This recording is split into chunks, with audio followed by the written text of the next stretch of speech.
Hello, everyone. Welcome, everyone, to another episode of Museum Ship Mafia. I'm Connor Kilgore with Museum Ships, the website and Facebook group. Joining me tonight, we have Shane Stephenson from the Buffalo Naval Park. And also with me today, we have John F., curator at the USS Slater. It's going to be an exciting episode. We will be talking with Park Stephenson as well as Tim Nesmith, hopefully, about what they've been doing at the KIDD. It's been a little over a year now since we had either of them on, so we're looking forward to seeing them back with us yet again. But before we do that, we're going to change things up a little bit this month, and we are going to actually talk about our ships and our organizations first before we then get into the big part of our show. So who wants to start us off tonight? Shane, how about you? Okay. Yeah. Hi, everyone. Okay, so I am not able to connect and comment to people, so I'm just letting you know that I'm saying hi to everybody now, but I can't actually... It's a whole thing. You got to connect with YouTube, and the two-factor authentication is like at work. So it's like our meat board. But so there's been a lot going on this winter, and we have some photos for you here. So hope everyone's doing well, by the way. So one of the biggest things that we're working on this winter is for America 250. We are reconfiguring our museum space on the second floor. And it's going to harken back to Buffalo and Western New York and the War of 1812, Revolutionary War, and then all the conflicts all the way through Global War on Terror. So this is a board that we secured from the museum at Silversides, which shows a fleet in formation. And actually, I think Silversides procured it from the Gerald Ford Presidential Museum. So it's now has its third home here, but then you can see our Airacobra is still there, our P-39 hanging there. It's funny you bring that up, Shane, because I was looking at it and I was thinking to myself, that reminds me of the table I saw at the Silversides Museum. It is the table. It is the table. You know, it shows steaming formations. This is obviously where the threat is low. You know, there's different steaming formations depending on whether there's a high probability of attack or a low probability of attack. This is the standard. It's daylight. You're in the middle of the Pacific. You know, nothing's going to be there's no threats out there, imminent threats. But it's cool. It talks about carriers, destroyers, cruisers, and battleships. So each side of the rectangle or square has a little stuff. Yeah, that's true. Thank you. I didn't do it. So we do have a brief question quickly. Yes, I can see the comments if we have questions. So feel free to ask any questions, and if we have time, I will bring it up and we will answer it to the best of our ability. Yeah. All right. So is that the Pittsburgh on the front? Yes, it is. You can tell by because there's no the longest ship in the world. You got it. No bow on that.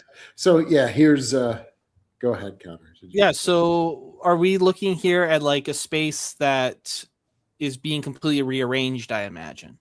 Correct. Yeah, we used to have a tent up there, like a big like field tent. That's been removed. Yeah, I remember that. Exposing that wall that you see on the right with the 6 windows.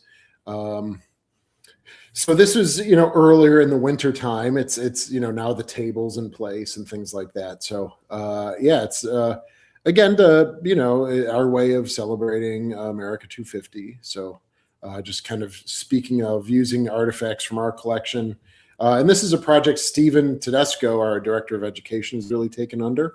My office is on the ships. His is right up here on the second floor. So we kind of divvied up the work duties that he would kind of manage and exhibit the upstairs. So I'm a secondary player with this, and he says, "Hey, I'm looking for these things," and then I would go and retrieve them for him. I see. All right. So the next frame is, I'm assuming this is more of the work. Yeah, another photo. Yeah. Okay. And Santa Claus is here. Yeah, we had a couple Saturdays in Christmas, a couple Saturdays in December around Christmas time where we showed old movies and had Santa. So, and I tell you, that's a beautiful suit. I don't know where he got it, but that suit's pretty fabulous.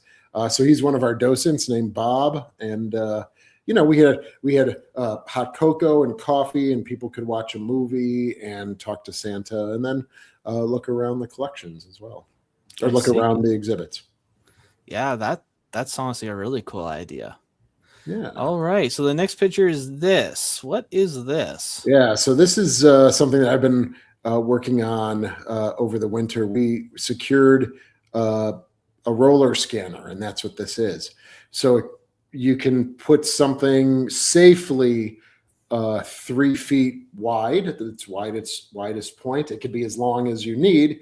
And, preparing for dry dock and things, the companies that we'll be working with are, asking for blueprints. And we certainly have a large set of the Sullivans that I've begun over the winter to begin cataloging and starting to scan, that then they can have easy access to. I haven't cataloged those, and Brendan, the caretaker of the Little Rock, has been really helpful with helping me catalog those.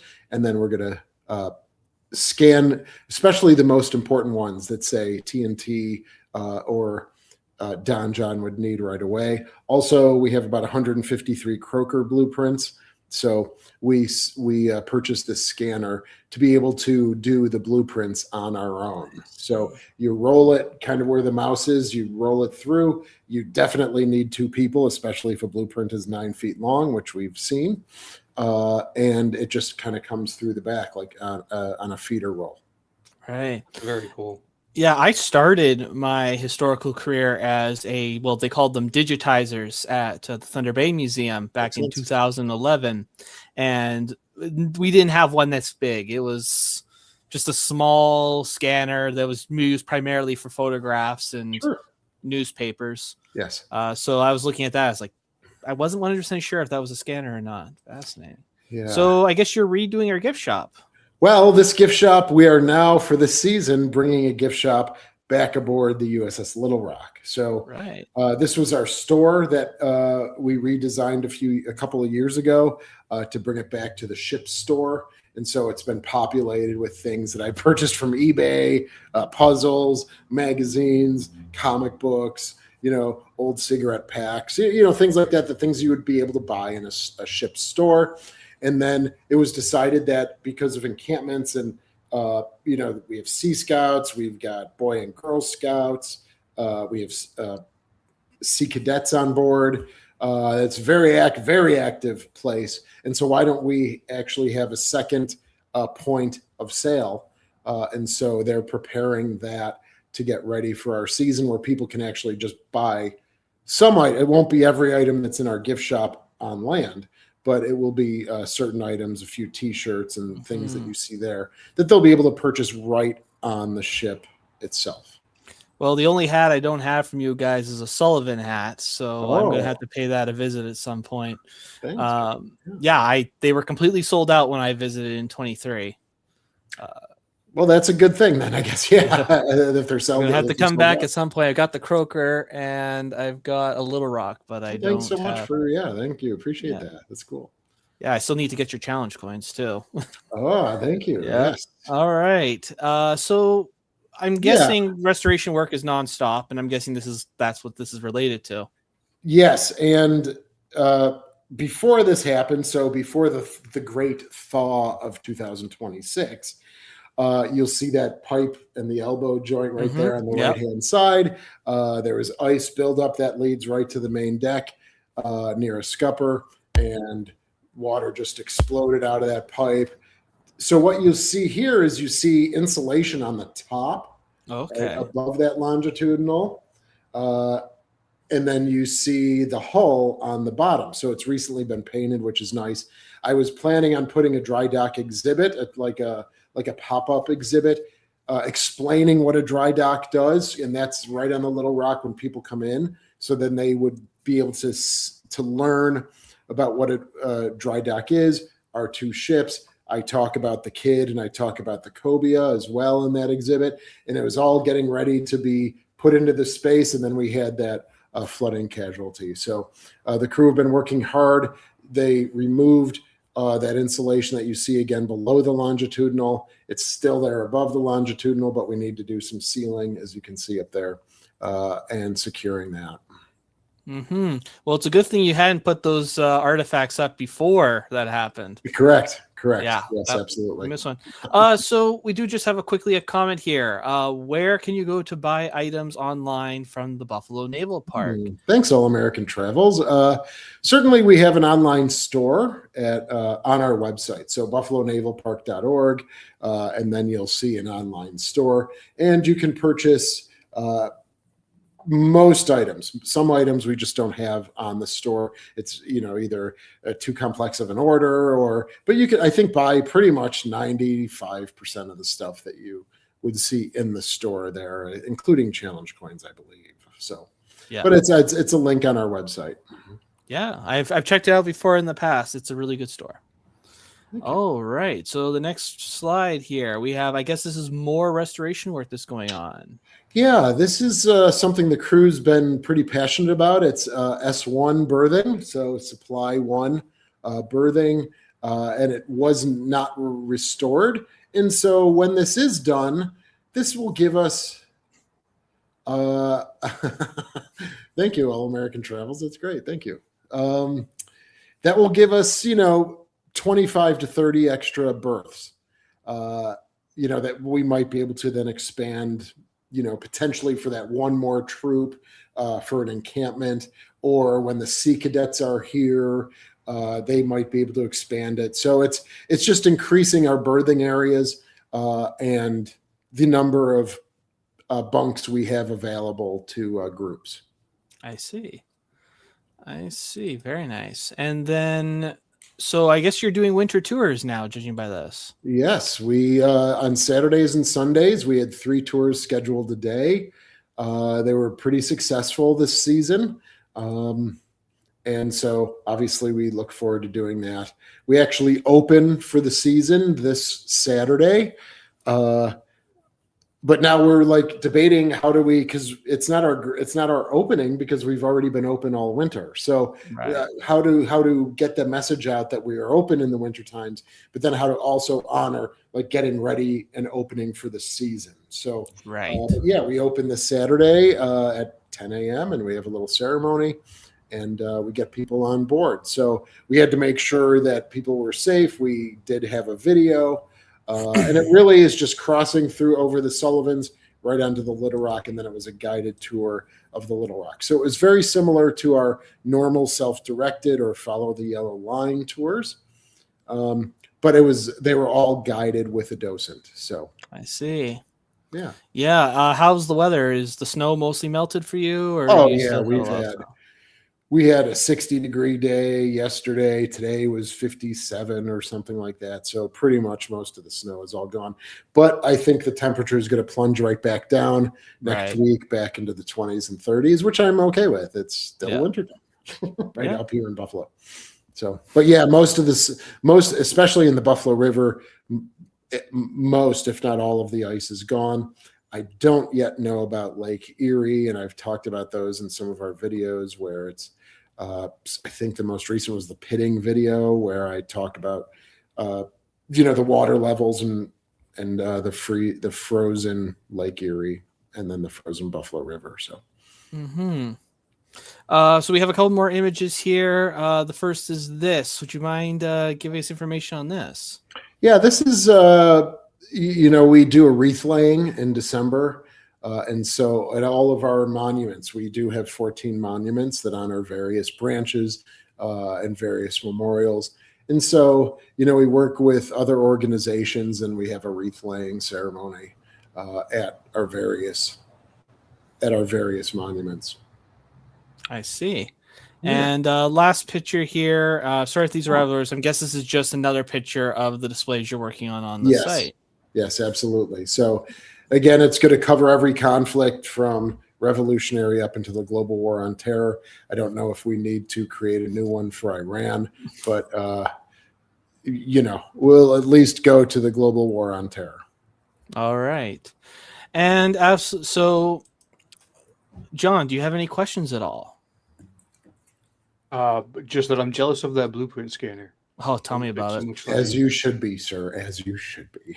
Yeah, I'm jealous too. I love digitizing our collection, so Yes. not having something that can do just even oversized photographs. So you have a traditional flatbed? Just yeah. I understand. The newspaper. I mean, anything bigger than that, like if I want to do a newspaper, I got to do an overhead shot with just a camera. It's annoying. And what you gotta do? Overhead scanners too. Don't forget that you can buy ones with the camera there is. above it. So so I have one of those overhead book scanner. Yeah. It's just the quality is really not what a flatbed does. Okay. Yeah. Yeah, you know what you need to do, John, is convince your museum to let you go away for a couple of days and just hang out on Little Rock. Yeah. So what's annoying is we don't have enough oversized stuff to justify buying one of those, or even going there to do scanning. Understood. I mean, we have a total between our three vessels of. It's probably about 7,000 blueprints, mostly Little Rock. It's 5,687 for the Little Rock. And then, maybe 1,000 or so. So maybe somewhere around 6,800, 7,000 blueprints between our three vessels. So our blueprints are largely on microfilm. And that's a whole other process just to digitize. Right. Yes, it is. That's frustrating as well. Okay, so so is there anything you're looking forward to this spring to wrap things up for Buffalo Naval Park? Well, just as I think a lot of museums say, we're looking forward to just having people back aboard, learning of our ships, engaging with myself and the staff, and it gets pretty quiet during the winter, as I'm sure those in the Northeast, like John, could also attest. And so, just having people back, bringing critical mass, bringing different organizations back, that's what we're here for. So it's always a nice thing to welcome everyone back. Awesome. All right. So that was Shane Stephenson at the Buffalo Naval Park. If you want to support the Buffalo Naval Park, then feel free to visit their website at buffalonavalpark.org, where you can go buy things off their gift shop. And also you can support them on YouTube, which is the Buffalo Naval Park on YouTube, where Shane's is always there hosting various videos. Always fun to see. And now, sorry, I just saw it. Mine twine. We are planning adult overnights.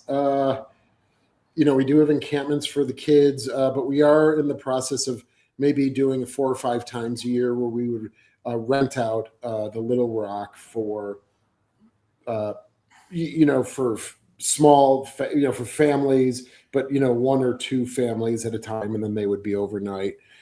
Not a hotel, but that's kind of the flavor of it. All right. I'll need to keep an eye on that.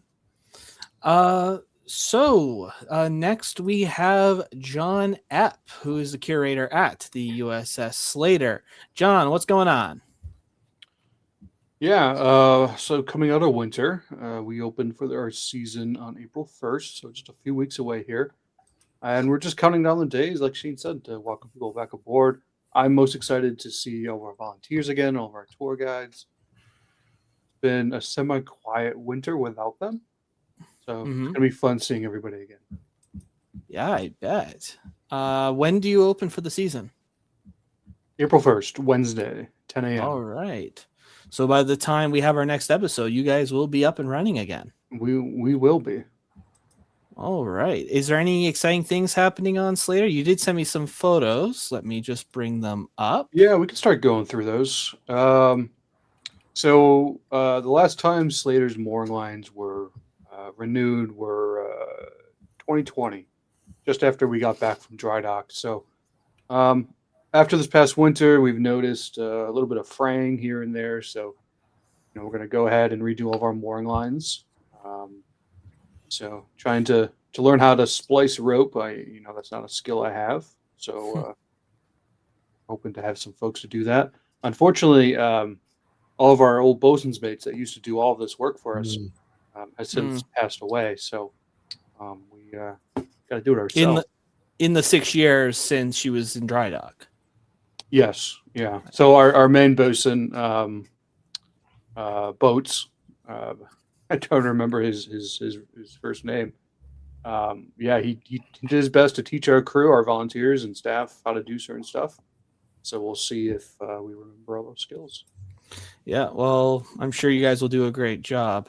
So you sent me 6 photos. What's going on here? Yeah, so Barry Whitty and his Saturday volunteer crew are reproducing the steam piping on the starboard bulkhead of the galley. So to do that, they removed all of the steam kettles. And then behind Ian, who is in the top, sitting down cross-legged, you'll see stainless steel. That's a Greek addition. The Greeks installed stainless steel throughout the galley.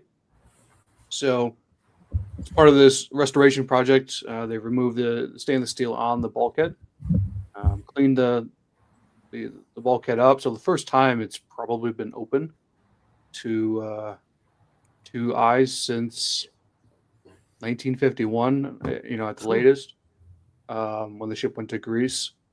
And then they're redoing all the steam lines. And these this configuration is coming from photographs taken of the Stewart down in Galveston, Texas. They still have their steam kettles in place with all the original piping. So the team there is trying to reproduce that. Awesome. It will not be functional. No. It'll purely be cosmetic, but it'll look good. Yeah, that was awesome. So I guess of course, I should point out, sure, they've been doing that work in the galley all winter with no heat. Oh yeah. There is no heat in the galley. How cold does it get? Below freezing. Mm-hmm. Cold. Below main deck, below freezing. If Right. there's no heat. Right. So the next picture, I imagine paint is a continuous process. When I was there, you guys make it look like the ship's painted every day. So I imagine that's what we're seeing here.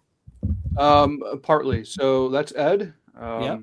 one of our volunteers. All winter, he and a couple other guys have been working to replace all of the fiberglass insulation in the officer staterooms and the officer head.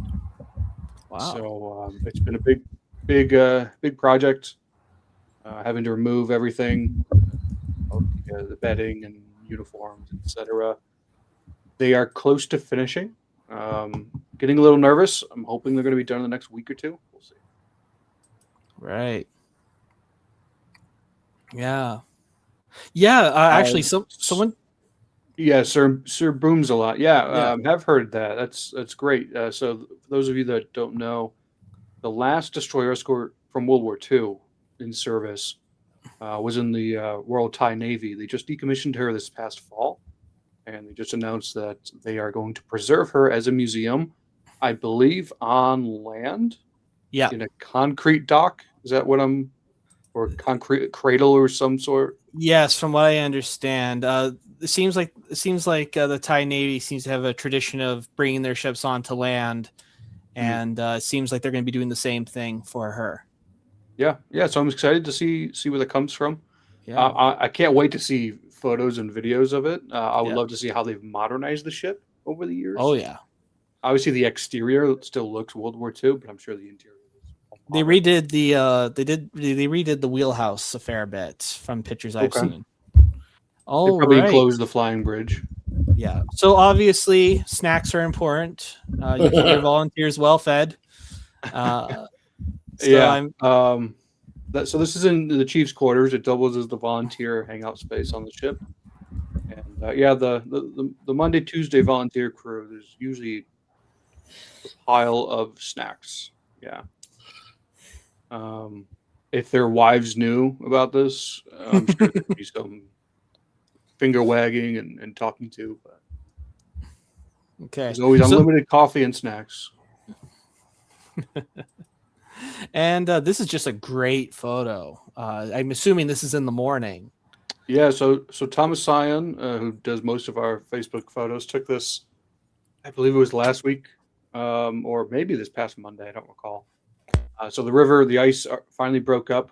Just 2 weeks ago, we were iced in. So good to see that it's all just going past us, which is awesome. We didn't really have too much of an issue with the ice this past winter. We did get a little ice under the bow of the ship, and it actually gave us about a 3-degree list to starboard Oh, for a wow. couple days when the ice was really building up. But otherwise, we haven't had much issue. Awesome. You seem really far away from the pier in that picture. I believe we're about 30 feet. Yeah. The ship needs about 15 feet of water. When the tide is out, and we get about a 4-foot tide multiple times a day here. But when the tide is out, you could stand between the seawall and the ship. You can see the bottom. I see. Is your brow connected? Am I seeing? Yeah, this is just a sunrise picture. It's hard to see. Yeah. No, the dazzle camouflage. See, the dazzle is working there, Shane. You can't tell. Yeah. That's right. Yeah, I mean, I can't even see where the ship is, to tell you the truth. Blending in with the bridge, Now imagine if you were a U-boat coming up the river, you wouldn't even know we were there. You wouldn't even know we were there. So you did shine the include bell. Yeah. Well, you did include one more picture, and it's by the looks of it, a historic picture. What is going on here? So March 1st was the God, you're gonna make me do math. 50, 60, 70, 75th anniversary, 1951. All right. Anniversary of the Slater being transferred to the Greek Navy. Okay. So this is part of that ceremony, I assume. So these pictures were taken at the ceremony on March 15th, but officially it was March 1st. I see. Now, we don't know if this is photographs aboard Slater, because Slater and Ebert, DE 768, they were transferred at the same time. But we do know, so the gentleman up in the gun tub there, this is on the fantail, so that's gun 3. On the left side, you see an older gentleman looking down at his notes.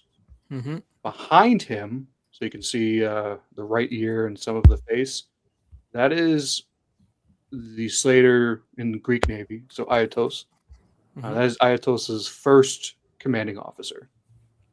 And then the gentleman to his left with the cricket cap, that is the commanding officer of the Ebert. I see. So it's possible this photograph is taken aboard Slater. It's also possible it's taken aboard Ebert.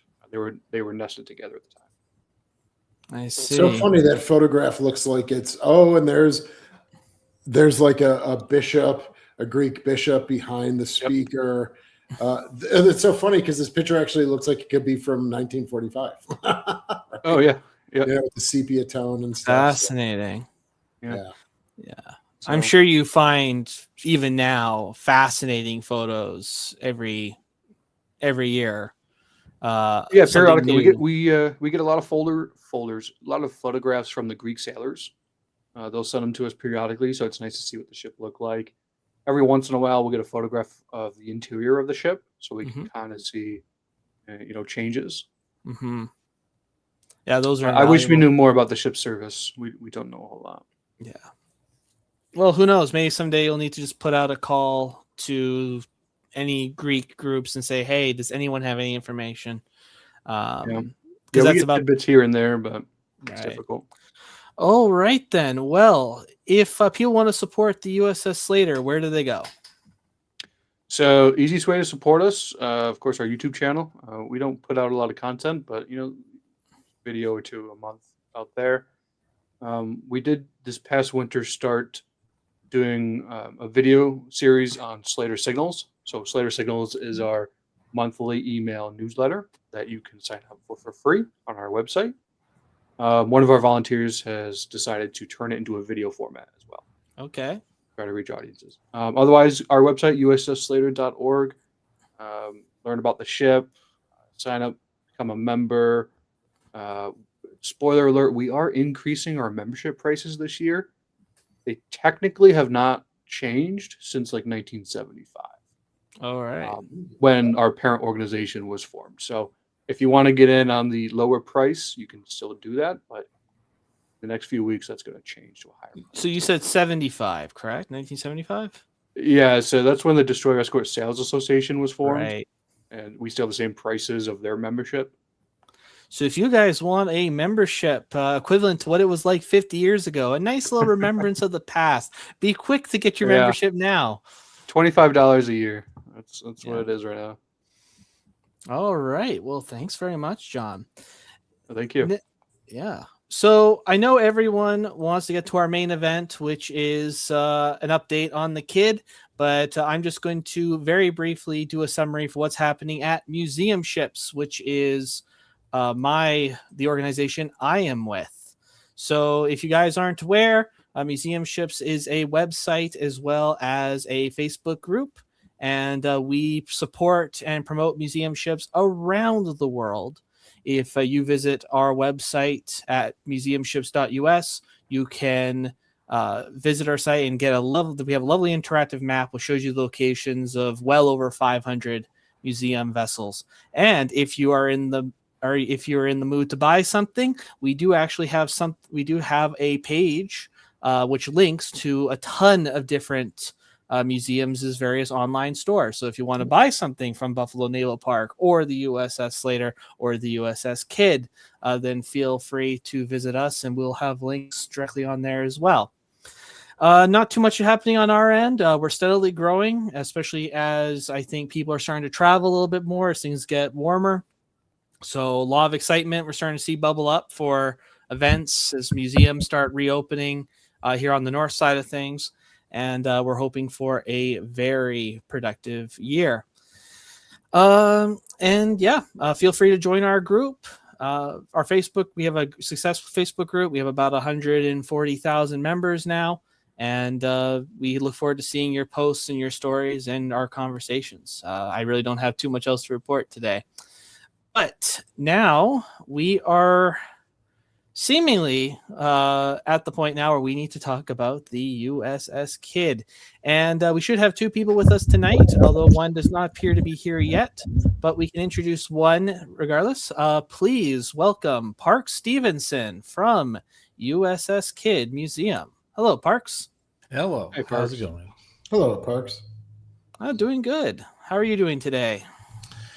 Just still trying to stay ahead of bankruptcy. Running a museum that has lost its main attraction, and it was only supposed to be gone for 8 months, but now it's going to be 2 years. So we've been hanging on by our fingernails. Yeah, you mentioned that because it's been close to 13 months, I believe, 14 months since we last had you guys on. And I remember back then, we were talking about potentially in 2025, the ship coming back. So what has necessarily led to the ship being in dry dock longer than was originally planned? More work needed. Something that people are going to find when they take their ship into overhaul period is you're going to find damage that you didn't expect. Even though the ship was surveyed by both engineers and by representatives of the shipyard prior to taking her down to Homa, where the shipyard's at, Thomas C. Marine Constructors. Once they started blasting away, taking the paint off, we found a lot of more damage to the hull than we had expected. And it wasn't necessarily corrosion either. I mean, we did find quite a bit of corrosion, but the damage that gave us the biggest start was electrolysis damage.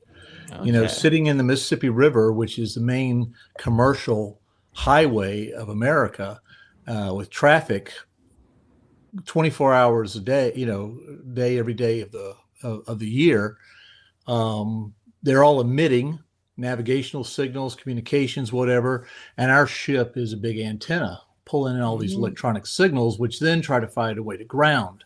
And if the ship's not well grounded, and especially when she's out of water, then it tries to find its own way, and it eats through the steel in various spots. So the whole bottom of the hull underneath the waterline was pockmarked with these electrolysis divots in the steel. Yes. And so there were two ways of fixing those. If the divot wasn't, we had a certain threshold set, and if it did not pass the threshold, then the divot was clad welded, which is laying down welding into the hole and filling it in and then smoothing it out. If it went past the threshold too deeply in, then the steel was diseased and had to be cropped out and replaced. So this process went the entire length of the hull. We also had what we did expect, and that was damage where the ship had rested in the cradle. 40 years of going up and down and up and down and up and down, contacting what originally were neoprene pads, supposed to be, they were supposed to remain ductile forever, and a soft cushion, hardened over time, and basically worked against the ship. And of course, river traffic in going past the ship would send wakes, which would cause the ship to move slightly sideways. You know, the ship is anchored in the cradle by these two iron rings on her port side that fit over these dolphins that are driven into the seabed, and that allows the ship to go up and down with the river levels of the Mississippi. But unfortunately, there was a little bit of lateral movement in there. So we've addressed that in this overhaul period. Took a page out of Slater's book and put some Teflon rings inside the iron rings to take out that play. So hopefully going forward, we won't get that side to side pushing from passing ship wakes that we suffer. So you've got the PowerPoint thing here. So Tim was going to present this, but we can talk about it. Well, I can talk about it. Sure. Yeah. I mean, I was there. Yes. Tim sent me this at just a little after midnight my time. So Right. I was quite excited to see it. And yeah, he gave us a basic understanding here, like one of the reasons why you had to go for dry docking. Yeah. Hey, Fungi. Anyway, yeah, she had not had a dry dock for structural repair in almost 60 years.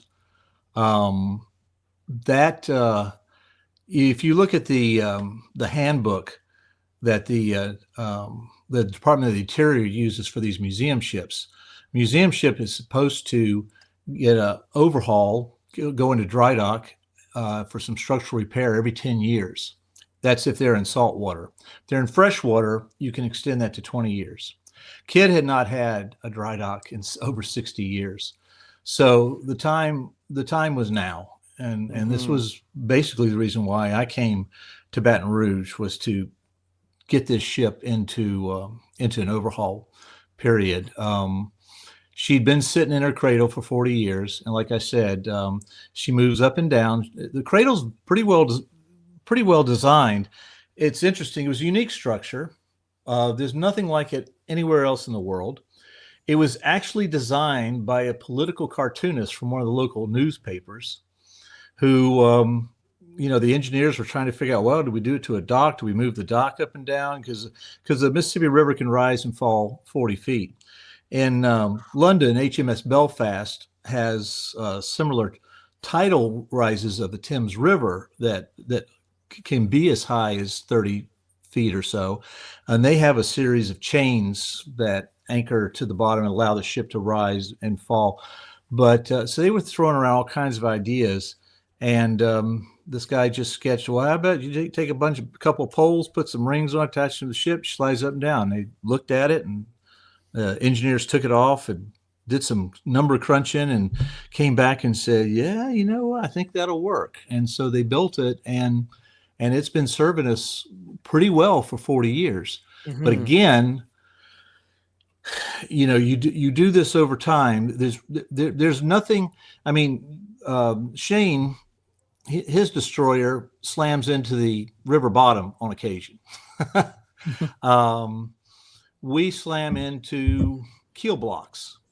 Essentially, underneath the ship is kind of a reproduction of a dry dock. They have these keel blocks. The only difference is in a shipyard, you can move the keel blocks to address certain areas here and there. Here, they're fixed. So the ship always came down on the same spots the whole time. And people say, well, why don't you work on it there on the river's edge? No. There's a whole bunch of reasons for that. Number one being, why would you do shipyard work outside of a shipyard? Why would you do it by untrained personnel? Why would you do it on an unstable, recently dewatered riverbed? If you can sink up to your knees in mud, imagine trying to put a lift down there, try and get up to these things. So it just, we needed to go to dry dock, and getting the money for it was always the big hindrance, but the time had come. And actually that last year we had one night where we almost lost the ship. We had too many leaks that were starting to overwhelm us. Our power became unstable. The pumps weren't working because of the unstable power, and we had to quickly get portable generators out there just to run the pumps to keep her. Now, if she had sunk, she would have sunk in her cradle. But, and people say, well, what's the big deal? Just let her sit there, let the water rise up. You let the water rise up into the bottom of your vessel, now you got a hazmat condition. Because now that water looses all the grease. I mean, it's been degreased and de-oiled and everything like that, but you cannot get all of the grease and all of the oil out of even the cleanest of these warships. So that stuff finds its way out, and next thing you know, you've got a hazmat problem there. So the time had come. We got her out just in time. And I'll mention that year, 2024, was a drought year, and we only got the river level that we needed to get her out of the cradle for a period of 2 days, and it was minimal. It was so minimal, we had to cut 4 feet off the bottom of the rudder in order to get her out completely. And yes, I believe you include a photo of that in this. Yeah, you might get to it. And I mention that because 2026 is shaping up to be worse than 2024. It's not trending our way. We need 32 feet of river water level height to get her into the cradle, and and the forecasts for the river only go out 28 days, and they're not completely reliable, but it's the only thing we got to go with. And I'm looking at the end of March right now, and we're only just barely getting above 20 feet. And April and May is traditionally our high water time. So everybody's planning a grand return for KIDD. And at this point, I can't guarantee we can get her back this year. So we'll see. Anyway, what's the next slide? Yeah. So the next slide here yes, basically talks about, trimmed by divers to exit the cradle. Valves pump out of the tanks. And I remember this day, it happened really suddenly. It was like, I wake up and the news is already talking about the kids down the river. No, we had to go. I mean, it was, the time is now, let's go. That day, we didn't know that we could go. Right. And what really helped was, we were going off blueprints, not just blueprints of the ship, but blueprints of the cradle and everything that had been done when they built it. We had some surveys of the bottom done, but we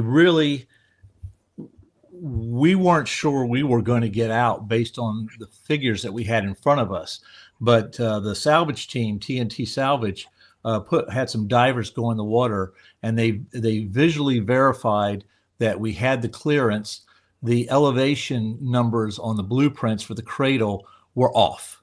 And that any number of reasons that the cradle could have settled over the 40 years into the mud. The river's a dynamic environment, but we suddenly had it, and we said, let's go. We just got to go for it.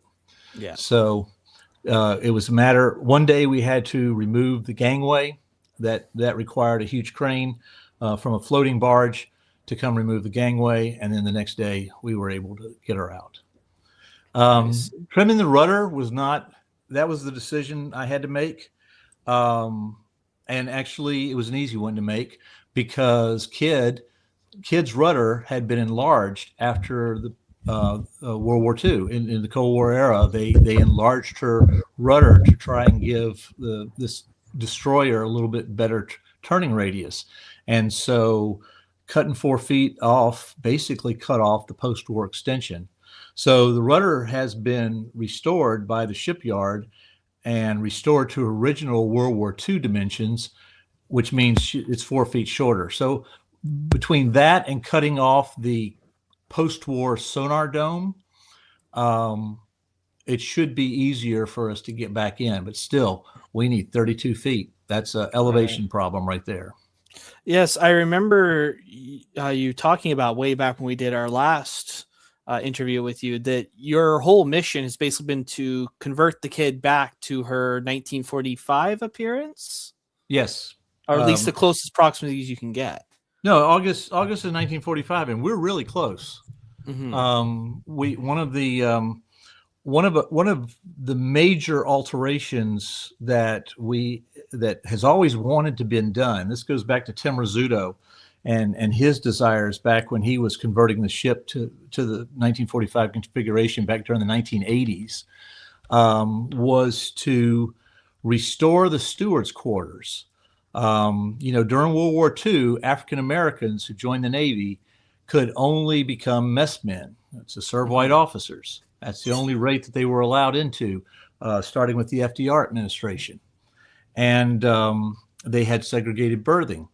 Well, then after the war, Truman integrated the military, and so the steward's quarters were ripped out, and some post-war radar support equipment was put in that place. And they changed the ladders and everything, and this was on the way down to the mess deck. So on the Kidd's tour, there was always this very uncomfortable spot where you came down one ladder and you had to squeeze around a tight corner to go down another ladder. It wasn't very natural, but that was Kidd's post-war configuration because they had to put a dumbwaiter through those decks to replace, what the stewards would take from the galley on the main deck down to the mess decks down below, and so to convert it back to steward's quarters, we had to rip out that dumbwaiter. We had to realign the ladders to the original configuration. We had to tear apart the. They put a wall up in that space to close off some of it. We had to tear that out, remove all the equipment that was in there, and now we have to go in and put in hooks to hang racks and restore that space to a living space after it's been a radar utilization space for all these years. But with that change, we are in the high 90% percentile of being August 1945 accurate with Kidd. Awesome. So basically, if someone wants to experience what life was like on a World War II destroyer, once Kidd's back and open again, that's probably the closest you're going to get. Yeah. So you go aboard some of these museum ships. You go aboard something like the Midway, or let's say New Jersey, or one of the carriers. Like Hornet or Lexington, and they're big ships, and they have room to put museum displays. And in the case of Midway, there's a lot of activities on board there, flight simulators and things like that. A lot of stuff for the families to do, and this all generates revenue. I'm not the least bit being critical of it, but we simply don't have that space aboard Kidd. So our approach to Kids, and luckily we have a museum building ashore. We can have our exhibits. We can have our museum in the building ashore. Kidd can be a time capsule, since she's the only destroyer in the world, I believe, still in her World War II configuration. We want to make Kidd a time capsule. We want to set it up so it looks like the crew just left 5 minutes ago, and you're seeing what's left behind and everything. So that's the guidance for us putting the ship back together and getting her ready for tours again. Right. So the next slide here has these quite amazing pictures of her in the dry dock, and you can see how by the looks of it, they sandblasted her down to the bare steel. And how long of a process was this just to get the ship ready for a repaint and rebuild? Because I understand it was more than just paint and basic structural work that you did. Okay, so what you're seeing here is early on. And Yes. and blasting the ship did not take that long at all. They had it done in a few weeks. I mean, once they let loose on Kidd, that crew just they blasted through it. At the same time that they blasted, they also did a scan of the hull. You know, prior to going down there, we had done sample sound surveys of the hull, and that's how we had a general idea that the hull had not lost the steel plating. And you know, destroyers are very thin, 3/8 inch steel. There's not a whole lot to corrode away, so we're very sensitive on how much steel we've lost over the years through corrosion or whatever. And our sampling showed that the hull was still pretty sound. What the sampling did not show were these electrolysis divots, because they were isolated little spots that we happened to miss in the sampling of the hull. So once we blasted it, then we could see all the divots, all the real damage in the hull. And stay on this for just a second. Yep. Sorry, so that took a couple of months to complete that whole process. And of course, not long after they blasted it, they covered everything with a coating of zinc. That one picture right there where she looks all silvery, that's after the zinc. The zinc, you know, as soon as you blast the steel, it starts to show surface rust. That's where you get the orangey, you know, the rust showing. So it's very important that you zinc it right after you blast it to preserve the steel. Right. Fascinating. So the next picture here looks like you guys did a lot of interior structural work. I think you talked a little bit about this, but overall, was she in like you mentioned earlier, there was in worse shape, but were there areas that surprised you just how bad things had gone other than the damage caused by electrical? Was there anything else that you had been surprised before when you discovered it?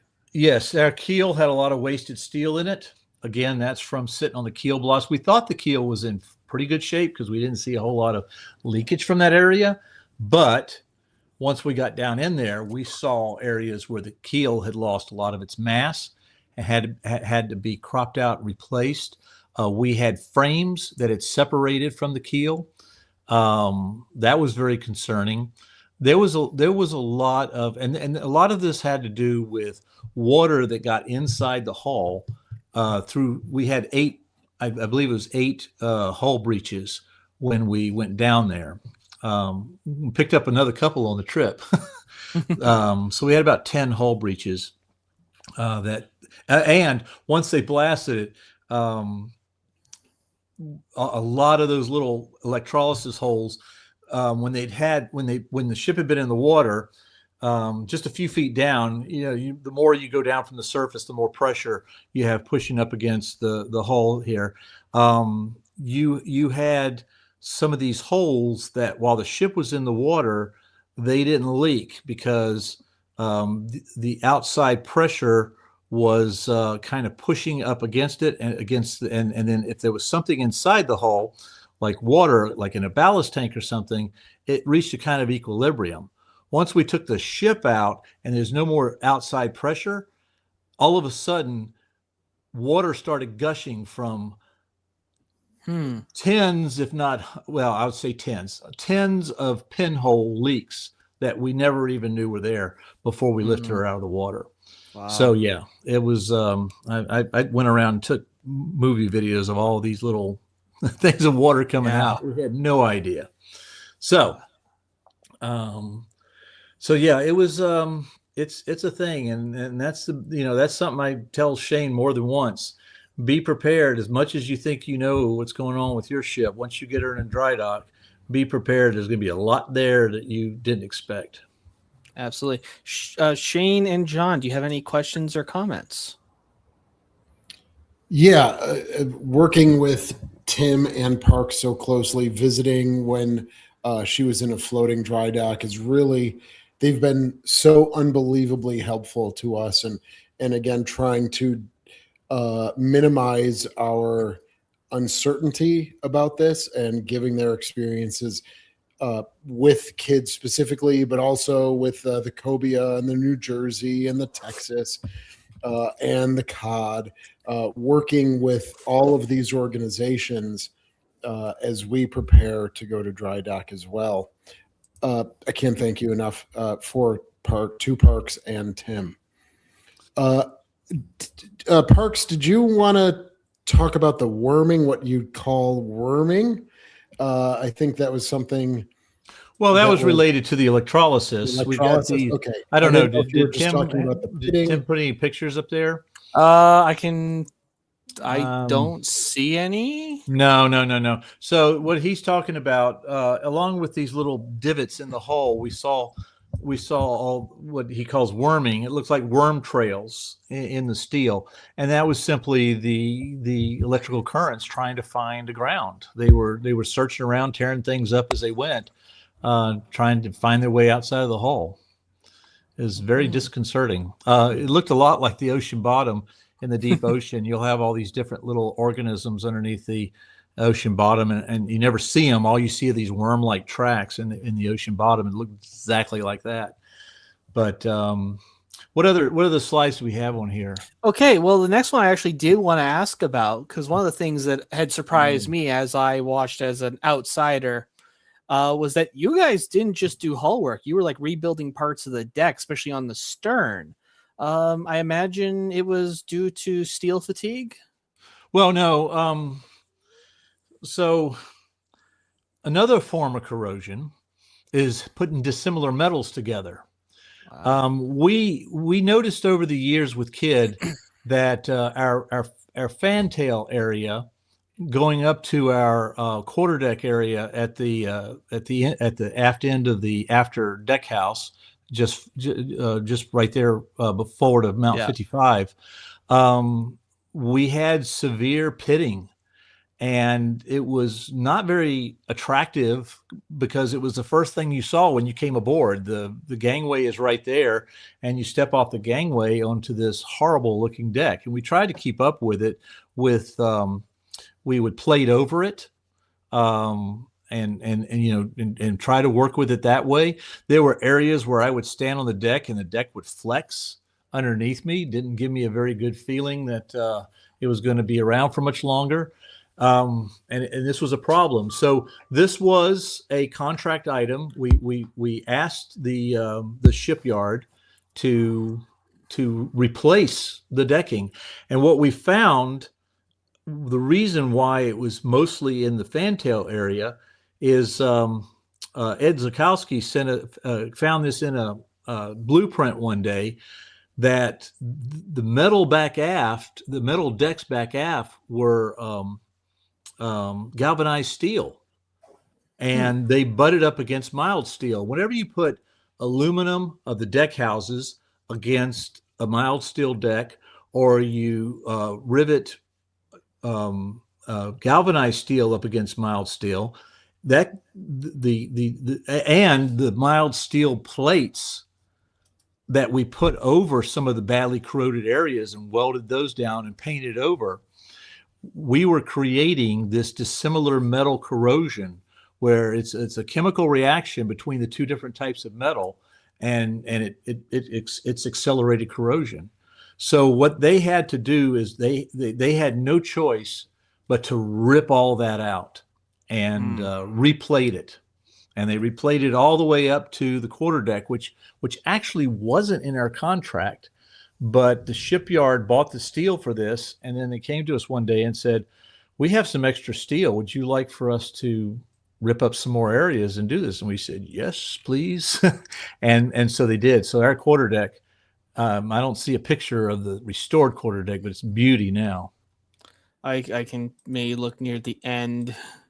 But yeah, again, you put two types of metal in contact with each other, you're going to have corrosion. What we did a lot of repair of the aluminum deck houses down low. They were eaten away from the deck up. We did a lot of repair of that in Baton Rouge, and when we repaired it, we put like a layer of Teflon between the two metals where they were welded together again, so that they wouldn't be touching, and we cut down on that dissimilar metal corrosion. Really interesting. Yeah, so I believe the next frame is related to the berthing quarters we have already discussed. Right. Yeah. But that does lead me into another question. How much overall have you removed from the ship in terms of like additions to the vessel during the extended points of her career post World War II? And I think Tim Nesmith has joined the call. Tim is here. Hello. Hey guys. Sorry about Welcome. being late. No problem at all. Welcome to the party. Awesome. I've been giving them my view, so why don't you give them the unicorn view? So unicorn? You know, the rainbows and unicorns, the nice view. I've been giving them the doom and gloom. Hey, James. So you can answer this as well, Tim, if you didn't hear me, but I was wondering how much of the how much has been removed from the ship as you've converted it back to its 1945 appearance. Because I know there were a lot of modifications made during her time in the Cold War. But not just in this dry docking. Well, just in the dry docking in particular is what I was thinking. Like, okay, because specifically for the dry docking, fantail decking, a little bit of decking on the forecastle, a little bit of decking on the 01 level where it got thin spots, and then plating along the sides. As far as plating below the waterline and down, 30% was needed to be replaced, which honestly, compared to some of our sister ships in the historic fleet, I know Laffey had 100% replacement back in 2012 from the waterline down. I'm not sure what Cass and Young had. It may have been more in the range of hours, but of course that was 15 years ago. So if it had waited this long, it may have been more because she was in saltwater. Yeah. I'm going to be interested to see what Shane encounters when they go to dry dock. But Shane has had the same thing that we've had, in that it's been freshwater. She's been in freshwater the whole time. So right. She may be like us and a lot better than the ones that have been in saltwater. For the picture that I'm seeing up here, we redid we backfit the fire control radar room, one level on the first level down, first platform, and the ladder well, and some of the metal work around the ladder well, dumbwaiter that had been put in 53, pulled all of that out so we could backfit it to World War II to get back to the steward's berthing the way it was in 45. Right. And then there's probably another slide after this showing the starboard mess deck passageway where we pulled out Cold War amplifiers, and we're going to put that back to what it used to be, which actually is in this slide here. I was talking to them today about helping us chisel out that concrete that you see in the foreground of the lower picture. Oh, yeah. And get that out of there. And you can see in the blueprints, there would be 2 bunks or 2 hammocks hanging right where those amplifiers were in World War II. And we'll either put the bunks up, we'll put the hammocks up. We'll have the option to do either one. If people can't leave the hammocks alone and they fall and hurt themselves, then we'll try some up and we'll put the bunks up. But underneath the bunks and the hammocks would be a 14-man table, and circumstantial evidence points that that's where the stewards' mates had a table to eat. separate and away from the rest of the mess deck crew. I see. And I think pretty much, Parks, correct me if I'm missing something. I think that pretty much would deal with missing, original metal being replaced or pulled out. There's some structural work down underneath the boilers where they had to replace some of the wasted metal on the longitudinals and framing. And it was worse there's a few spots elsewhere where they had to do that, but most of it seemed to be concentrated in the fire rooms. And in one of our videos, we covered some of the possibilities for that, the high temperatures of the boilers affecting the steel underneath, possibly. I've read several oral histories where captains off Okinawa actually kept 2 or 3 feet of seawater in the bilge just for the crew if they took a serious hit in that area from an aircraft like we did with the Kamikaze. The crew could dive down in there. If the boilers got ruptured, it would protect them from the steam, hopefully. And in a few cases it did, not so much KIDD, but some other destroyers. And then we discovered, for those that have been watching our YouTube video, in that survey that we did where we crawled through all the voids and tanks and everything from stem to stern, from main deck down, we discovered in the aft engine room on the forward-facing support structure for the reduction gear, the name TUS. And we reached out to Tin Can Sailors, the Destroyermen's Association, Veterans Association, and we asked them, hey, do you have in your membership somebody by the last name of TUS? We looked up his name in our crew roster, and sure enough, they did. And I had dug around on the internet a little bit. It's not as easy as it was in the 90s, but I found a first name and somebody who was about the right age, and it matched perfectly with our crew roster. And they had him. Yeah, he's in Montana. I was like, okay, I know you're not going to send his number to me, but would you send my number to him? I'd like to ask him some questions about how this graffiti got down here. And we got to talk with him, interview him and everything. And he told the story of how he was on Cold War. I'm gonna lie to you if I tell you a date, but he was on in Cold War, and he said the way they painted their bilges was they would pump in water into the bilge and fill it up to a certain point just below the walkway, and then they would pour gallons and gallons and gallons of paint on top of the water. And then very slowly they would pump the water out, and the paint would settle, and it would just be like they got every nook and cranny. They got in there and said, the officers would be like, that looks fabulous. How come nobody else can get into the nooks and crannies like that? And of course, what that's done is trap salt residue from the salt water between the steel and the paint.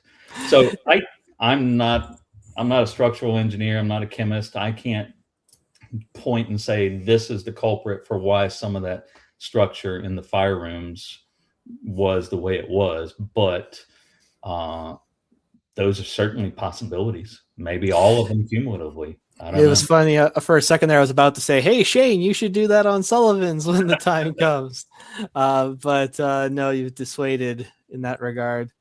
So now I don't know why you asked that question, Connor, but I'm going to assume a motive here. We watched Texas during their overhaul period, and we saw their fundraising efforts, and we saw the steel that they cut off the ship and gathered in the shipyard and cut into little paperweights and sell 1 million of them and things like that. We thought, okay, we're gonna raise money with the steel we take off KIDD. Didn't work for us. We're not a battleship. Even though we took all these different things off of it, did not amount to much.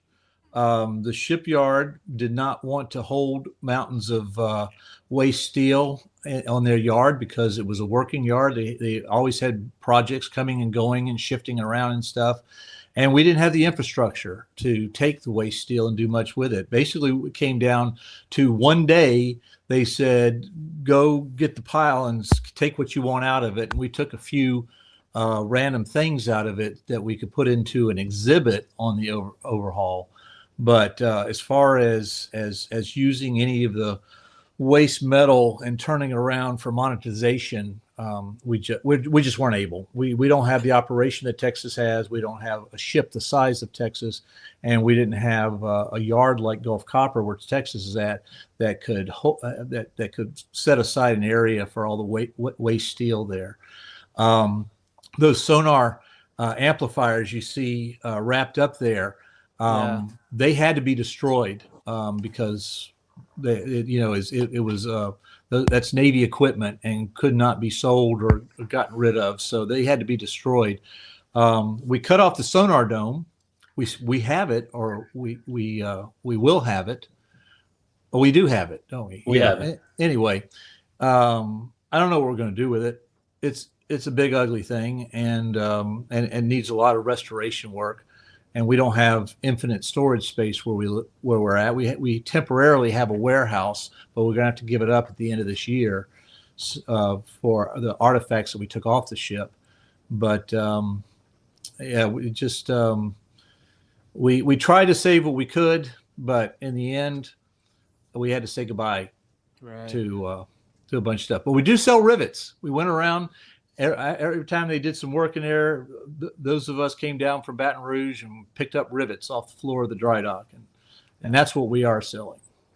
Well, that's a good moment to say that if you guys want to support the USS KIDD Museum and their ongoing restoration, support them at USSKIDD.com, as well as check out their YouTube channel as well.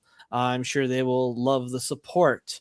I had not thought about the buying the metal section when I had asked that question. I was just genuinely curious, but no, that's good to know. At least, Shane. There's Shane. Yeah, Shane is showing a petrified Reese's peanut butter cup. And okay, wait. Put him up there, Shane. Put him up there. In the comments. What's the difference between these two rivets? Why are they shaped differently? Very good. Good for engagement. I'll give you a couple of seconds before I tell you what the difference is. I'll answer Eric's question. Eric, yes, we do have rivets left. Come on down or order it online. Mm-hmm. Actually, on that topic, do you ship to Canada? I believe we do. I think we do. Some countries, somebody placed an order from France, and I went to take it to the post office, and they said, nope, you can't mail metal to France of any kind. Yeah, you can't. So they, I don't know. It depends on the country and the country's laws. I think maybe to Canada. So the answer to the rivets, there was one that was shaped like a Reese's peanut butter cup. That is a countersunk rivet that once it's put in, it is flush with the rest of the steel around it. So that's for underneath the water line, so you don't get the drag off the raised rivet head. The one shaped like a mushroom is above the water line, and that's where you'll see these visible rivets. So if you ever see a picture of any riveted ship like Titanic or Kidd or the Sullivans or whatever, and it looks all smooth underneath the water line, yeah, it's riveted, but all those rivets are countersunk. And I did not know that. Yeah. And that's the scientific answer, but I'm going with Mark in the comments. Some of us have innies and some of us have outies. So obviously the work wasn't just limited to the ship itself. It also included other things on your vessels, like your AA guns here. Am I correct in understanding you had help from the Texas for some of this? We didn't get help from the Texas. We sent them to Texas. Right. We sent our 40 millimeters, our two duals and our two quads to Texas because they had the tools, they had the talent. I mean, they have a workshop there in Houston that had done all the restoration on their guns. So why not go to the people who had the most recent experience and the tooling and all that to do the guns? Now, it wasn't free. We're paying them a good amount of money, but it's being done. It's going to be done right. We may get the duals back before the ship comes back to Baton Rouge. We don't expect to see the quads back until later in 2026, maybe 2027, depends on how much trouble they have with them. So Kidd, even though she comes back to Baton Rouge, she'll be missing a couple of her armament there, but we'll get them back, and then the kids can get on them and spin them around and raise them and lower them and everything, and have all kinds of fun. And what the shipyard did for us, these guns, these 40 millimeters were welded directly to the deck back in the 80s. So to make it even more, 1945 went into the plans and reconstructed the foundations for these guns, which the shipyard fabricated for us. So when they come back, instead of welding them to the deck again, we're actually going to bolt them on. Excellent. And shout out in regard to those foundations. We talk about hashtag One Fleet. We're paying Texas to do the guns, but a lot of ships, museums, Shane was one of these, dug into their blueprints to try to find the plans for these foundations. John gave me full access to Slater's database and everything. Texas ultimately found us the blueprints for the foundations for the quads because they had something similar. And then Dwayne up at USS Hazard in Omaha, Nebraska, found us the blueprints for the twins because they are different. And both of them got us those blueprints, got them to the shipyard. The shipyard was able to go from there. So this was a perfect example of hashtag One Fleet. Fantastic. Are the center wells of those being modified so that they don't hold water? It's a big problem we have. I didn't hear you, John. I'm sorry. The center wells of the 40s, yes, they collect water. Are you guys modifying that at all, or? They put in weep holes so that on the back side of it, where the deck is sloping toward, so that everything will drain out. Okay. Very cool. And clearly, you also did work on your whale boats as well. How many do you have? Two. All right. And I know I actually was in the shipyard today where they're being worked on. One of them, the captain's gig, is finished. And looks immaculate. Lovely. I'm like giddy with excitement. Paisley, who went with me on our social media team, has footage of me just going gaga over it. So that'll be coming out soon. People can watch me act like an idiot. And then the other one is starting, has been undergoing restoration, ripping everything down, getting the wood off, and they're going to blast the fiberglass a little bit harder than what they have, just to make sure any weak spots are exposed so that they can get it down to this good solid structure and then build back up from there. Lovely. These guys do quality work, and it's really impressive. Yeah, that's amazing. So and then this is I'm guessing your 20 mils? Correct. I almost said 50 cals there. I would have been scolded for that. This is them coming off of the ship. All of these pictures is everything coming off. So you see. Yeah, I'm just looking through them now. And the torpedo directors, the gun directors, you guys left nothing to change. Oh, and we were talking about this before you came on, Tim. There is the aft deck now. The stern. Yep. That is impressive. Yeah. All of that stuff came off, went down on the floor of the dry dock, and they put it all back together. And I would defy anybody to find something even a half inch off. They is really incredible. did a good job with placement and returning it. Yeah. Hey, Tim. Yeah, go ahead. Do you want to, when I was down there and when Ken was also down there, you talked about your depth charge rack and the adjustment that you made that will help when the ship goes to dry dock again, or if you needed to do work in Baton Rouge. Do you want to explain that story? I thought that was pretty cool. Sure. And this was something that the shipyard came to us about versus us going to them about. You can't see it in this picture, but behind the 20 millimeters, right on the end of the stern, the depth charge tracks, there's 4. There's 2 tracks that roll the depth charges off, and then 2 tracks inside that are basically storage for spares.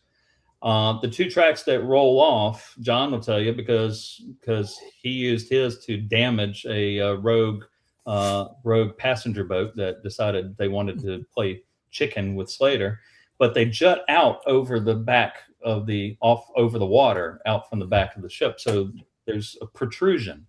It also keeps the depth charges from being dropped right on top of your props. So when they got ready to take us out of the cradle, they had to come up and cut those loose so that these flat-faced push boats that are tying up to the stern to push her while another one tows from the bow wouldn't tear up those racks. So they knew this would be an issue coming home. So they came to us and said, here's what we want to do. We don't want to weld these back into place. We want to set them on the deck, mark where they connect, and then put connection points, and then design it. It won't be World War II authentic, but it's a decent compromise. You'll bolt these things on through these connection points. And so they modified the tracks just by drilling a hole and then have these tabs basically on the deck that they connect to and bolt into. And so right now, those are sitting way up high, jacked up high on blocks inboard so that they're not protruding over. And so the minute they get ready to take her out of the yard, the boat's going to tie up. Off we go. We get her back to Baton Rouge, dock her, and then they'll come down. They're going to do touch-up painting for us as well. Awesome. From rubbing on that new paint coming up river and through the Gulf. And then they'll set those down, bolt them in place, and nobody would be any the wiser if Shane hadn't said something on the air for everybody to hear. So we do have a question from. I love you. Yes, the answer is yes. We did put non-skid down on the entire main deck. Excellent. Was that authentic or was that a conscious safety choice? Okay, great. Authentic. I wish when I worked on a museum ship, I wish we had no skid decks sometimes. That would have been fantastic. So we did talk briefly about the rudder earlier in the show, and I believe that's what we're seeing here now. So you had mentioned that the rudder had been basically made larger to increase its turning ability. How much work did you end up having to do to bring it down more to an authentic World War II? Because I can see you did a lot of cutting. Well, the jagged bottom that you see there is what the divers did before we left Baton Rouge. And be mindful that in the Mississippi River, they were doing it by feel. There's zero visibility in the river of mud. And so that was the best they could do.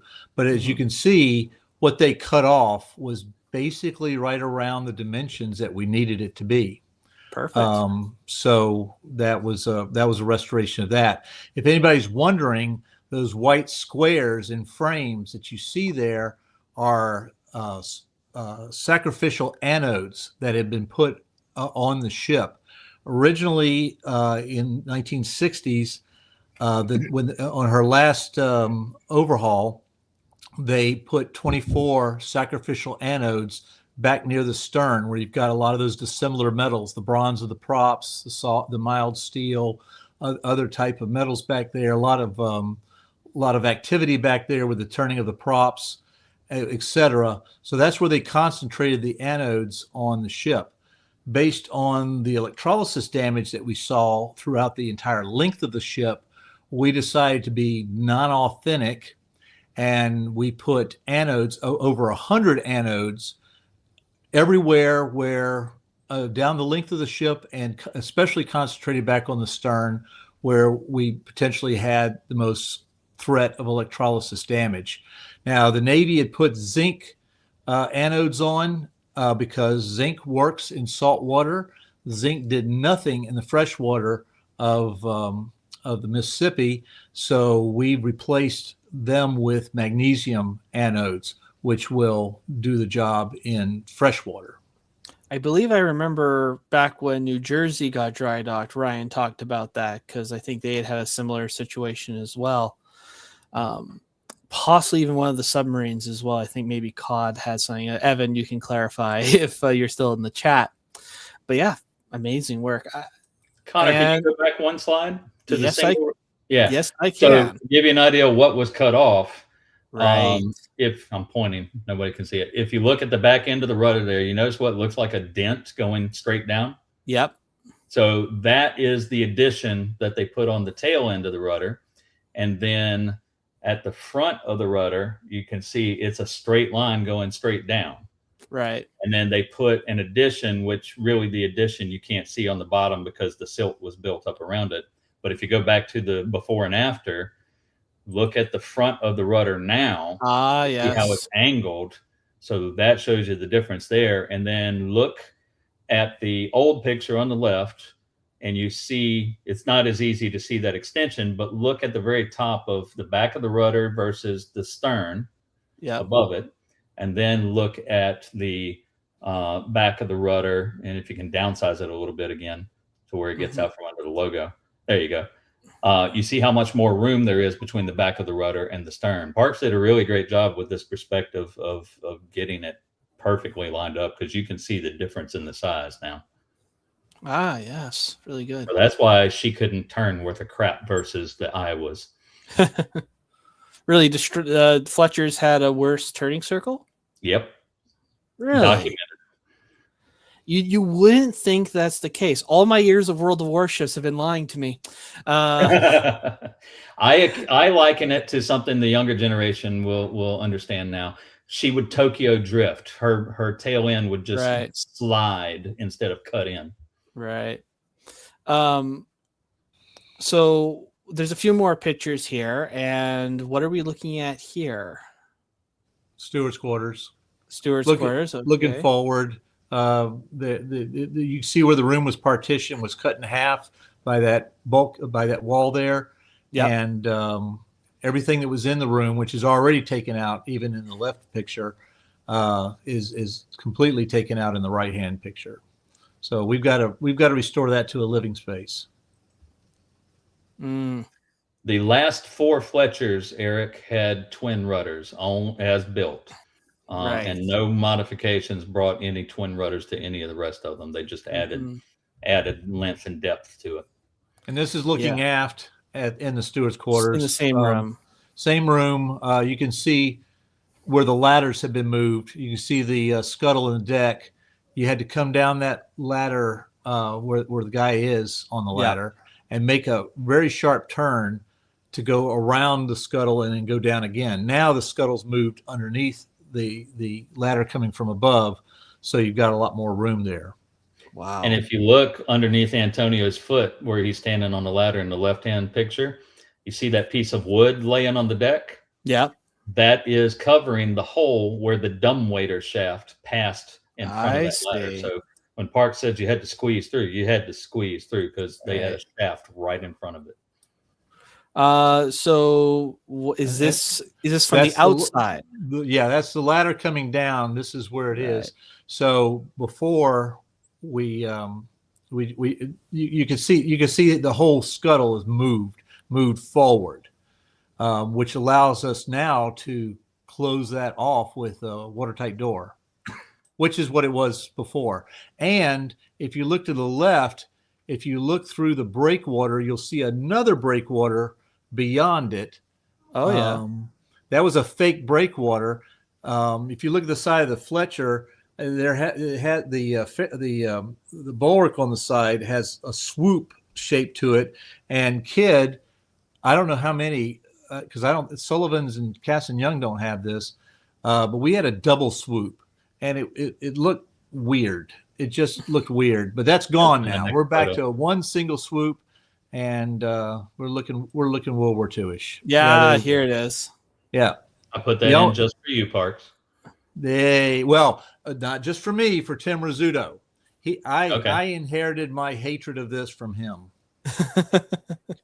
Now, do you think this was? I think Tim, I remember you speaking about this. Was there some belief that was for protection for the dumbwaiter and getting to the dumbwaiter and sending the food down, or? Yeah, they basically moved the dumbwaiter forward. They cut not the dumbwaiter. They moved the breakwater forward and just cut the bottom out of the old breakwater. So you had basically a double breakwater, but one was no longer functioning as a breakwater. So that sits right in front of the entrance to the dumbwaiter where they were putting the food. It's to protect the mess crew. Sounds good. So is this the galley or the? Yeah, that's more of it. I mean, that's one deck down from the steward's quarters. Now you've got the ladder in the right place, and where there was a dumbwaiter, you now have access to a storage area. You see the difference with the wall in the new picture and the ladder? Yes, I do. Yeah, so that's what that's showing you. And that little wall over to the right, the shipyard took the extra time to make fake little rivets, make it look riveted, so it would retain its World War II appearance. They didn't have to do that; it wasn't part of the contract. They just did it. Very cool. We love Thomas. The shipyard really adopted the ship. Yeah, they did, and that was I cannot tell you how important that was. They cared about this ship as much as we did, and they were always conversations about. Well, first they'd ask us questions. How do you want this to look? How should it look? And then after a while, they started coming to us with, we could do this, and we can make this look more period if we do this. And yeah, sure, it was great. It was a great two-way conversation. Sounds fantastic. Not everybody has had that experience in a dry dock. We heard from other ships their experiences with shipyards, and we were very worried about all the oversight that we would have to give them, and we just don't have the manpower. Right. we had to let half our staff go and go down to a skeleton staff just to keep the Baton Rouge Museum open, much less have extra people to send 2 hours down to Homa to oversee things there. But it turned out our oversight was not needed. The shipyard cared about our ship, and we didn't have to look over their shoulder because we knew they were doing a quality job. It's now that they're doing their research. Before we move on, just a quick side thing. Our chat has turned into a debate on whether or not there are too many Fletchers in World of Warships. As a Haida main myself, I think yes. Stop. I'm tired of getting chased by them. So we can continue on. Fletchers were the backbone of the Navy in World War II. You got to have Fletchers. Yeah, but there's like 10 of them now. 10 different versions. Okay. How are you going to get your mail? You guys with carriers. What's going to happen when your aviators go down to drink? Those Who's going to do your shore bombardment? We don't do shore bombardment. Actually, no, there are special operations for that. Okay. So the next one here, like obviously your searchlights are going. What are those little things on the left? That's our 40 millimeter gun directors. Right. And this is the finished product. This is us shipping it back to Thomas C. Nathan Bergeron and our volunteer Fred Inners and Turner Industries here in Baton Rouge collaborated and got everything brought down to bare metal, cleaned it up, painted it the new camouflage, and got it lifted onto the trucks and got it back to the shipyard before we came out of dry dock. Turner was really, really fabulous coming in because Nate had done a great job. He was getting up to the deadline. He was getting in a crunch because, he's one man working, and then Fred coming in and helping when he can as a volunteer. But it was a lot of work to do. And Turner came in and said, you know what? We've got a paint room. We can put all of this in the paint room, bring it down, paint it up for you. You tell us what colors you want. We'll do it for you for free. Mm-hmm. And then we didn't have a forklift to move this stuff around. And Turner's like, we'll truck our forklift over to your warehouse and we'll load it up, take it away, and then we'll bring it back and set it down. And then when you get ready to send it to Thomas C., we'll bring the forklift and we'll lift it up. So yeah. Fabulous people. Celtic Studios also helped with one of their forklifts on one of the trips. Mm-hmm. So I guess this is more work here. It just looks really good with the fresh paint job. All Yep. this stuff. Yeah, that Everything just looks better with the fresh paint job. I mean, I'm not indeed. gonna lie. Oh wow! So that's them back in place. Minus their sights, because Right. it's something that could have been broken going Right. down. So we held that off. So okay. So I was hoping that was before and after, but old okay. is on the right side, new is on the left side. Okay. Wow. The computer messed me up with that. Okay. And then I guess this is one of your whaleboats. Yes, the one on the left is the one that's about to, they've already brought it down to that point, but all the wood is taken off of it now. And they're about to hit it with a little bit harder stuff to make sure that they don't have any weak spots. The one on the right is after they did all that to that one, and then they're working back up the fiberglass, building it back up, reinforcing it where there was weak spots. Before they painted it. And that's the one that maybe tomorrow we'll be having some finished pictures up on our social media for people to see. I'm looking forward to that. And this is just more work on the inside here. Correct. You see where the wood was removed on the left side. Yeah. And the plank, you can still see some. No, the planking is gone on the seats, but you can see where the screw heads were for them. They haven't removed those yet. Yeah. John, you have a whaleboat, correct? Yes, it's down at the port of Albany right now, being stored for the winter, but we'll have it back end of April, early May. Yeah, because that's like one of the things I always see about Slater is you guys have a working whaleboat. Well, working most of the time. Most of the time. It took many years to restore. It was in horrible condition. Most of the wood planking had to be replaced. New engine. Mm-hmm. And John, that's an original World War II boat, correct? Yes, there's a chance it's original to Slater. It came back with Slater from Greece. Oh, wow. But they also had other destroyer escorts, so it's impossible to know. Right. Now, these boats here, Tim Rizzuto was able to acquire from the Navy when the cruiser Albany decommissioned. So they're fiberglass. And then Tim came up, Tim grew up messing around with wooden sailboats and everything. So Tim modified them with wooden, planking and ribbing and everything, and went out into the reserve fleet and found a wooden rudder from an old wooden whaleboat, and then a metal rudder from probably Korea era. And he doctored these boats up originally in the 80s.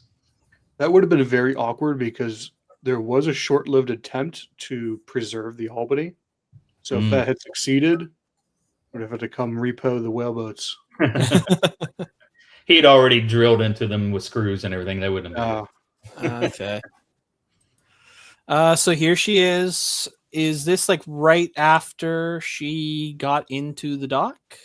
This is her coming out of the water. Yeah. Yeah. And then there she is now. Look at that. So I'm not sure what Shane and John think, but when I look at this, firstly, I'm so used to seeing the original or the previous paint scheme for KIDD that this almost throws me off. But is there a record of exactly what she looked like in August of 45? That's what you use for reference for this particular Dazzle? No. Okay. Let me take this. All right. Go back to the before picture. Right. That's measure 22. Right. That is absolutely historically correct for August of 1945 for USS KIDD. Right. Go to the next one. That's my decision. Okay. KIDD wore this throughout all of 1944. And she wasn't in the 1945 configuration. And there's some subtle differences. I had to actually adjust the camouflage pattern to meet the 1945 configuration.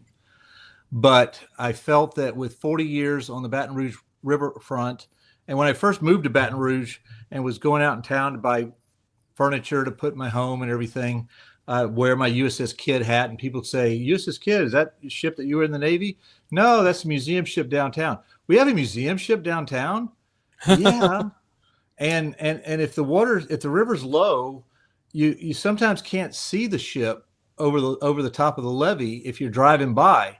So I felt that we needed a change. And I had to convince Tim Nesmith to not stab me through the heart for doing this. I wouldn't be that blatant. What we've decided to name this instead is this is an educational opportunity. It's a homage to kids. You know, she wore 3 different camouflage measures during her service in World War II. She was all blue in 1943. She was this dazzle in 1944. And then she had the graded measure in 1945. Okay. She's going to be in this for a while. And then the next time we paint her, she's going to go to something else, either go back to 1945 or may do all blue 43. I don't know. But I'll be gone by then, and somebody else can make that decision. I see. You guys need to do the jungle dazzle camouflage. She didn't wear it. Educational opportunity. Yeah, okay. Yeah. So just get more and more absurd. So there you go. That's why she's coming back in dazzle. So yeah. Well, she looks stunning. Anybody wants to curse me, go ahead. If you like it, send me money. Send the ship money, museum money. Yeah. Perfect opportunity to just mention again that if you want to support the USS KIDD in their restoration work, head to their website at USSKIDD.com, where you can either make a donation or buy something from their gift shop, which is something I'm looking at possibly doing in the very near future. So please go out and support. And I say this every episode, please support your local museum ship or your favorite museum ship, wherever it is in the world, because they all need it. They all need the support. And that's all, folks, at least according to this slide. So there we go. And just quickly, I'd like to thank Tim for sending me these slides. They arrived in my inbox just after 12 o'clock in the morning. So I was just dozing off to sleep when my phone popped up, and I was like, oh, okay, great. I'll look at them in the morning. No, it's fine. It's always great to see pictures of ships, but fascinating. Like, the work you guys are doing is incredible. Shane, John, do you have any comments? Yeah, Parks and Tim, both of you, this 2-year period of doing this, have you been able to separate yourself from being an employee, just to take a minute and realize you guys just dry docked a Fletcher class destroyer? Have you been able to geek out about that yet? Or are you just still stressed about the entire process? I'll let Parks go first. Well, as the executive director of the museum that has employees, I actually was more busy with the work of the museum than I ever have been the whole time I've been here. So I did not have as much time to geek out. There were times when I told Tim, I said, are you going to Homa? I got to go to Homa. I got to reconnect with the ship. I got to go touch it because I'm losing, you know, the feel of it. The ship's my passion. It's what brought me to Baton Rouge. And right now, even the ship is now being run by people who are looking to fundraise with it and do a major party with it and get political support with it, all stuff outside my realm. So I probably won't get the ship back until she's back. The party's over. All the people who want to stand in front of the camera have had their moment. And then it's back to the routine business of running a museum ship museum. Mm-hmm. Eric, I have no memory of that, so I can't confirm or deny it. It may have been me saying no unless you've donated so that we could do another High Seas History with Ryan or one of these guys. So As far as John, your question, I may be the wrong person to ask. Everybody was giving me crap, Parks included, when I got off the ship in Homa, and it's like, you took the ship around, the ship is here. Are you excited? And I'm like, I was working, I was doing, you know, I forget what they call it. I was patrolling the ship the whole time, going downriver and through the Gulf and up the canal, listening for leaks, that sort of thing, what you're supposed to do when you're underway. So HMS Bounty taught me that when I got the cruise on that to Tampa Bay back in 2001, 2002. So I was in complete work mode, and I mean, there'll be times to where I take a moment and I'm just looking at her up in dry dock, and there's a moment to where it's like, okay, there's nothing else to do. I've done everything I need to do. That's a real pretty picture. I want to take a picture of that sort of thing. But have I geeked out about it?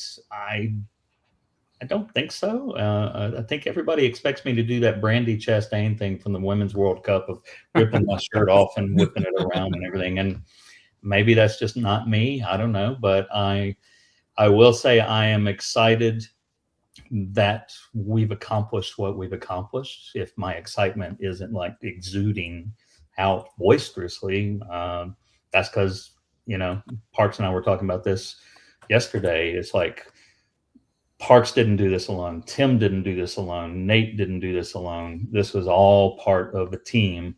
And there's a lot of people that their names haven't been called out because there's so many, which is why earlier I wanted to give credit to Dwayne at the Hazard, and you, John, and Shane and Texas for looking for those blueprints, because when they pulled equipment off the ship, they didn't just pull equipment off the ship. They pulled the foundations off.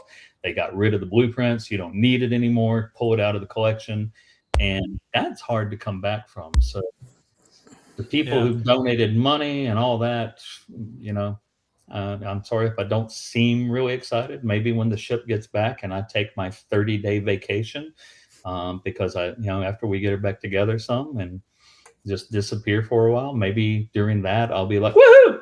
But Now, the moments of introspection come when she's back in her cradle, when we've got her back, because we haven't got her back yet. And there's so much that has to happen before then. I can't rest until she's back in her cradle. And then we have to put her back together. And that's going to take months. Like I said, in addition to the 40s coming back later this year or maybe next year, we still have to put all the artifacts back on the ship. Everything that we had to take off took close to 8 months to take all the artifacts off the ship. We've got to put her back in record time because everybody's going to be excited and want to go aboard and take the tours and everything. And we're going to institute new capability like audio tours now, which we haven't had before. But it's those it's not when you think, it's those odd mornings when there's a little bit of fog on the Mississippi River, and you get to work early and the museum's not open yet, and you're just going out to open up the ship, or you even go out there before the tour guides open up the ship for the day, and you just walk around the decks on your own and you see things in your mind's eye. For me particular, as some of you know, whenever I walk the Kidd, I see Kidd and Johnston at the same time. They're both very closely the same ship to me. And I feel it then. So, but that's when everything's going as it should and things are quiet. That's the moment for the introspection and to appreciate what we've got here. Yeah, I totally agree. So anyone else have some final thoughts? Any questions for Parks and Tim? All right. In that case, Parks and Tim, do you have any final comments to say to our audience tonight here? After you, boss.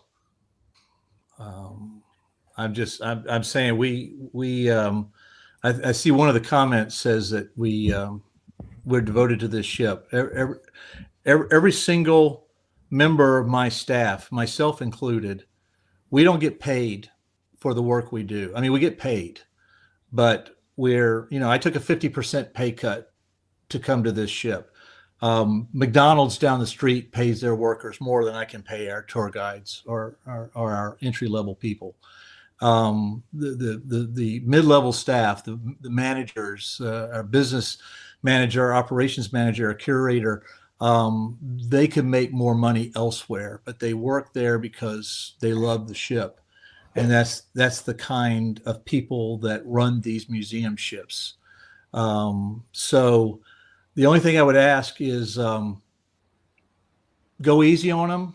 You know, you might be a Navy veteran, come on board and hear a tour guide say something, you know, in the Navy that doesn't square with your naval experience. Don't yell at them. That's happened before. Understand that they're there for you, and they're not getting paid a whole lot to do it. So my hat's off to my team. I hope I can keep them together before they come back. And I hope to, when she does come back and I have to hire up again, that I can find people who are as dedicated as the ones that are currently on the staff. So these comments are a shout out to everybody that works on these museum ships. It's not just KIDD. This is across the board. So good on your museum ships, people. Amen to that. Tim, do you have anything to say as well? Just to tag on to that, right now, I think we've got 10 staff members, and out of the 10, only 50% of them have ever been on the ship because she's been gone for 2 years.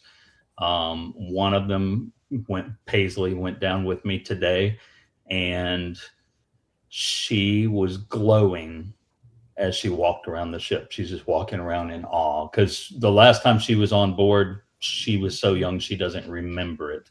She knows she went on board, memory of it. And she was walking around the ship just excited. And then on the way back in the car, we're talking, and I asked her how it was, and just broke out this humongous grin, just probably the sort of grin that John is looking from me for. Just so happy that she finally got to set foot on the ship.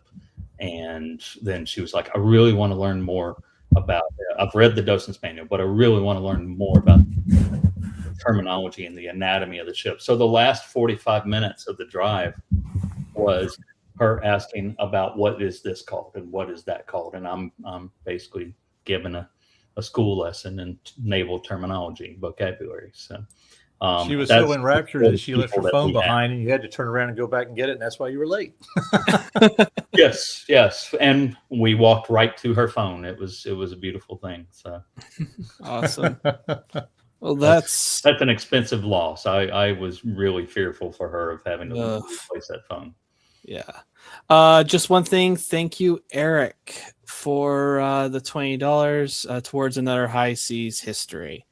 And Eric, you're probably going to have to bump that up because Ryan knows what a High Seas history is now. So getting him for another one may be a little more expensive.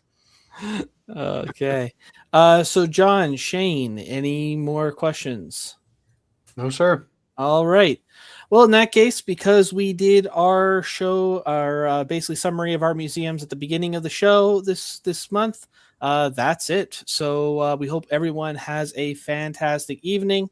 I am Connor with museumships.us. We have Shane Stephenson from the Buffalo Naval Park, John Epp from USS Slater, and Parks and Tim Nesmith from the USS KIDD.